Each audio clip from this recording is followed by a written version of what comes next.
In the picture-perfect streets of Pleasant Grove Estates, I believed I had finally found peace after years of chaos. My name is Emily Carter, a 38-year-old single mother who had poured everything into this suburban dream for my two kids. The neighborhood looked like it belonged in a magazine. Identical beige homes, flawless lawns, and strict rules enforced by the Pleasant Grove HOA. President Patricia Harrington and her board ran the place like a private kingdom, and at first I went along with it. Property values stayed high and everything stayed neat. But that all shattered the moment I chose to protect my family's future with solar power. Energy bills had been crushing me. After the divorce, every extra dollar counted, and I wanted my children to grow up knowing we could do better for the planet. I researched for months, saved every penny, and finally hired a licensed crew to install a full solar array on my roof. The panels arrived gleaming under the sun, sleek and powerful, turning my ordinary house into something modern and self-sufficient. On installation day, the crew worked with precision, and by sunset, my roof sparkled with clean energy. The very next month, my electric bill dropped by 70%. I stood in the driveway, smiling, feeling proud and in control for the first time in years. A few neighbors even waved and asked questions, impressed. Then the mail arrived. A crisp white envelope from the HOA landed in my hands like a threat. Inside was a formal notice fining me $500 for unauthorized exterior modifications that violate community aesthetic standards. The solar panels, they claimed, ruined the uniform look of the neighborhood. They gave me 30 days to remove the entire system or face $100 daily fines until I complied. Chapter 1. The weeks following that first fine letter blurred into a storm of paperwork and frustration that consumed my every waking hour. I had moved to Pleasant Grove Estates right after my divorce, desperate for stability for my children. The neighborhood had seemed like the ideal place. Quiet cul-de-sacs, excellent schools, and an HOA that promised to protect property values. At the time, I had even appreciated the strict covenants because they kept the streets looking beautiful and resale prices high. But now those same rules were being weaponized against me in the most ridiculous way possible. My solar panels were not an eyesore. They were a smart, responsible investment that lowered my bills and reduced my carbon footprint. Yet the HOA saw them as a threat to their precious uniformity. Every morning, I would step outside and look up at my roof, the panels catching the first rays of sunlight like a promise of independence. The system performed better than the installer had promised. On sunny days, it powered the entire house and sent surplus energy back into the grid, earning me small credits. My children noticed the difference too. Fewer worried conversations about money at the dinner table. I felt empowered. But the HOA's daily fine clock was already ticking in the background, turning my pride into dread. I spent hours at the kitchen table poring over the community bylaws, highlighting sections that mentioned reasonable modifications and environmental improvements. Nothing explicitly banned solar panels. In fact, several newer neighborhoods in the state had even started encouraging them with rebates. Why was Pleasant Grove so determined to stay in the past?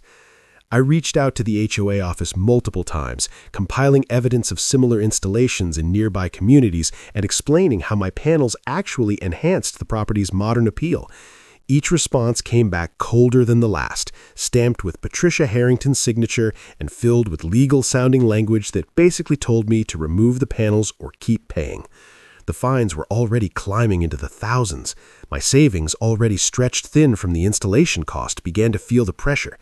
I started skipping small luxuries, cutting back on groceries where I could, all while maintaining a brave face for the kids. Neighbors began to notice the tension. Some offered quiet words of support in passing, while others crossed the street to avoid eye contact, clearly not wanting to get on the wrong side of the board. The more I researched, the clearer the pattern became. The HOA had a history of selective enforcement, approving flashy additions for friends and board members while cracking down on anyone who dared improve their home without their explicit blessing. It felt less like protecting the neighborhood and more like maintaining control. I consulted online forums filled with other homeowners who had battled similar disputes, and their stories only fueled my resolve. One late night, after putting the kids to bed, I sat in the dark living room staring at the glowing solar monitoring app on my phone. The numbers proved the system was working beautifully. I refused to let fear win. This was my home, my investment, and my right to choose how I powered it. But the pressure kept mounting. Letters arrived almost daily now, each one more threatening than the last. Legal action loomed if I didn't comply. I could feel the weight of it all pressing down, yet something inside me refused to break. I knew I needed more than emails and research. I needed undeniable proof that the HOA was overstepping. That's when the idea of hidden cameras first entered my mind. Not to spy, but to protect what was mine and document every unfair step they took. Little did I know that decision would lead straight to the heart of their dirty secret. The real fight was only just beginning. Chapter 2. The legal threats escalated faster than I could have imagined, turning what started as a simple fine into a full-scale war against my right to own my home. By the end of the second month, the accumulated penalties had reached nearly $4,000. The HOA sent certified letters threatening a lien on my property if the panels weren't removed immediately. A lien meant they could eventually force a sale or ruin my credit, everything I had worked so hard to rebuild after the divorce. I lay awake at night calculating numbers, wondering how much longer I could hold out before the financial strain became unbearable. My children sensed the stress, even though I tried to shield them. They asked fewer questions about the shiny panels on the roof and started helping more around the house without being asked. I hired a local attorney who specialized in HOA disputes, spending an afternoon in his cluttered office going over every document. He confirmed what I already suspected. Many states had laws protecting solar installations as a matter of public policy, and Pleasant Grove's covenants might not hold up in court. Still, fighting would cost thousands in fees, and the HOA seemed prepared to drag it out. Their board met behind closed doors, issuing statements that painted me as the unreasonable one disrupting the community aesthetic. I attended the next open board meeting as a resident, sitting quietly in the back row while they discussed routine matters before circling back to my case. The atmosphere in the room was thick with unspoken judgment. Patricia Harrington presided like a queen on her throne, her voice calm but her eyes sharp whenever my name came up. Outside the meeting room, the daily reality of the dispute continued to grind me down. I continued sending polite but firm appeals, attaching photos of my perfectly maintained yard and the clean lines of the solar array. The panels had become a symbol of my independence, and every time I looked at them, I felt a surge of determination. Yet the HOA doubled down, sending inspectors who walked the property line, taking photographs and noting imaginary violations. One inspector even suggested the panels created a glare that might bother neighbors, a claim easily disproven by the fact that no one had complained. The selective enforcement was blatant. I knew of at least 3 other homes with visible modifications that had been quietly approved because those owners had connections on the board. The financial pressure began affecting every part of my life. I canceled the kids' after-school activities to save money, skipped my own doctor appointment, and worked extra hours from home just to stay ahead of the mounting fines. Friends from outside the neighborhood listened in disbelief when I described the situation, urging me to fight harder.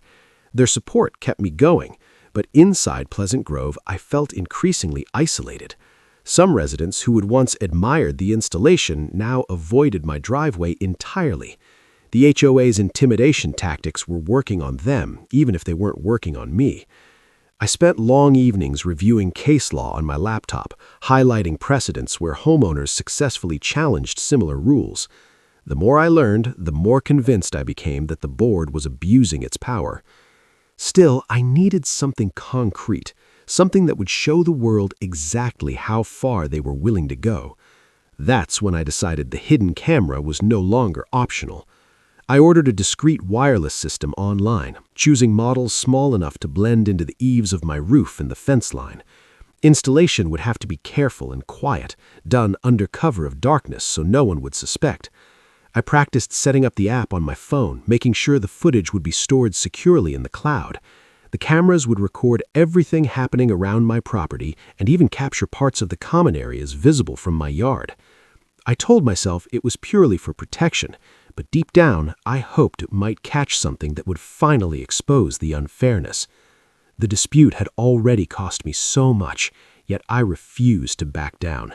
The HOA thought they could break me with fines and threats, but they had no idea what was coming next.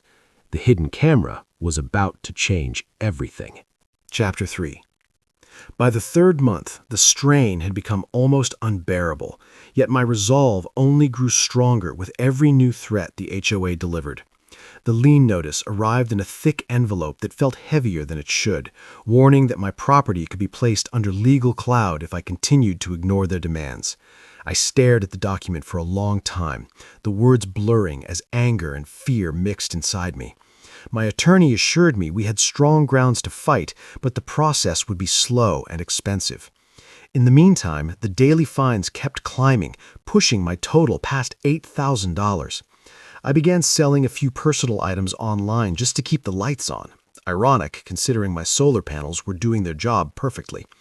The system continued generating clean power, the monitoring app showing steady production even on cloudy days. Every kilowatt felt like a quiet act of defiance. The neighborhood had grown noticeably colder toward me. Former friendly waves turned into awkward nods or complete avoidance. I overheard snippets of gossip at the community mailbox about how I was causing trouble and ruining the look of the street. Patricia Harrington made a point of driving past my house slowly during her evening walks, her gaze lingering on the roof with obvious disapproval. The board sent yet another certified letter demanding immediate removal and threatening court action within 14 days. I responded with my attorney's formal rebuttal, citing state solar rights legislation and demanding they provide proof that my installation actually violated any enforceable covenant. Their reply was swift and dismissive, repeating the same aesthetic violation language without addressing the legal points. Evenings were spent reviewing footage from the newly installed hidden cameras. I had placed 3 small units strategically, one under the eaves aimed at the front yard, one on the fence line covering the side property, and one discreetly positioned to capture the community clubhouse area visible from my backyard. The setup was professional grade, but completely invisible to casual observers. Each night I reviewed the day's recordings, hoping for any sign of trespass or harassment that could strengthen my case. For the first week, the footage showed only normal neighborhood activity: kids riding bikes, delivery drivers, and the occasional HOA board member driving by. Nothing incriminating, but the cameras gave me a sense of security I hadn't felt in months. The financial and emotional toll continued to mount. I skipped meals so the kids could eat normally, worked late into the night on freelance projects, and avoided opening new mail for fear of more bad news. Yet every morning, I stepped outside and looked up at those solar panels, drawing strength from their silent efficiency. They represented more than energy savings. They stood for my right to make responsible choices for my family without permission from a group of self-appointed rulers. I began documenting every interaction, saving emails, photographing the panels daily, and keeping a detailed timeline of the escalating fines. My attorney warned that the board might try something desperate if they felt cornered, which only made me more vigilant with the cameras.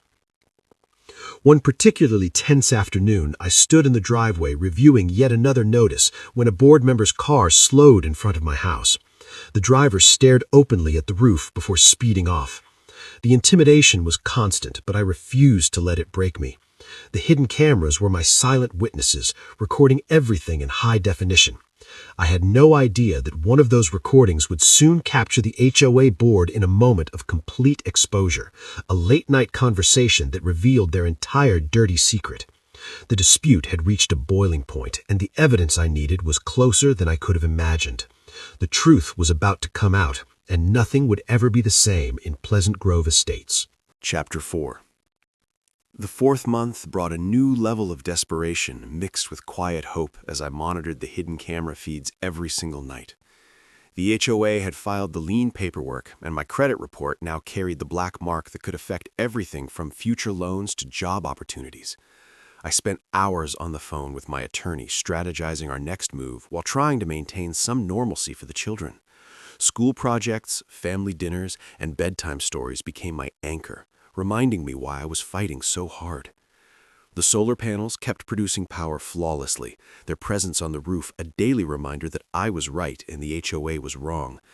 Yet the board continued its campaign of harassment, sending inspectors at odd hours and leaving new violation notices tucked under my windshield wiper. One evening, after the kids were asleep, I settled into my home office with the camera app open. The footage from the previous night showed nothing unusual until I reached the final clip from the side yard camera. There, under the cover of darkness around 11 o'clock, 3 figures approached the fence line separating my property from the common area. I zoomed in, heart racing as I recognized Patricia Harrington and 2 other board members. They weren't simply walking past, they stopped directly beside my fence, heads bent together in conversation. Their body language was tense, hands gesturing toward my roof. The camera's audio picked up muffled voices, but the words were unclear at first. I replayed the segment multiple times, enhancing the brightness until the scene became clearer.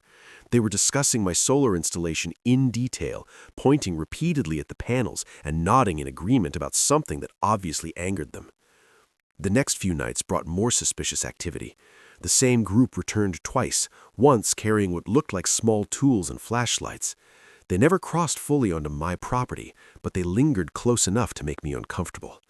I saved every clip, time-stamped and backed up to multiple cloud locations. During the day, I acted as if nothing had changed, continuing my appeals and refusing to remove a single panel. Inside, however, I was buzzing with anticipation. The cameras were working exactly as intended, documenting behavior that went far beyond normal enforcement. I began to suspect the board's actions weren't just about aesthetics. There was something deeper, something they were desperate to hide. The financial pressure remained relentless. The total fines now exceeded $12,000, and the lien made selling the house nearly impossible if I ever needed to. I worked extra shifts and took on more freelance work, all while keeping the household running smoothly. Neighbors who once smiled now looked away, clearly warned by the board to stay silent. Yet I stood taller every time I walked past my solar-equipped roof. The system had already paid for itself in savings, and its performance was undeniable. My attorney prepared a strong countersuit citing selective enforcement and potential violations of state solar access laws.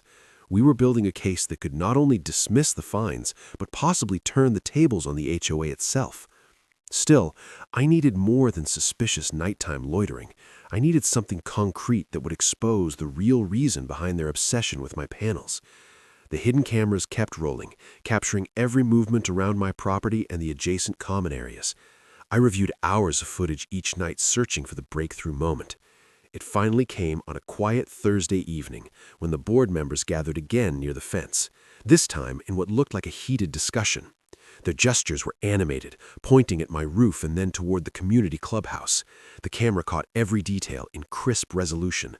I knew immediately that this was the evidence I had been waiting for, the dirty secret that would unravel their entire scheme.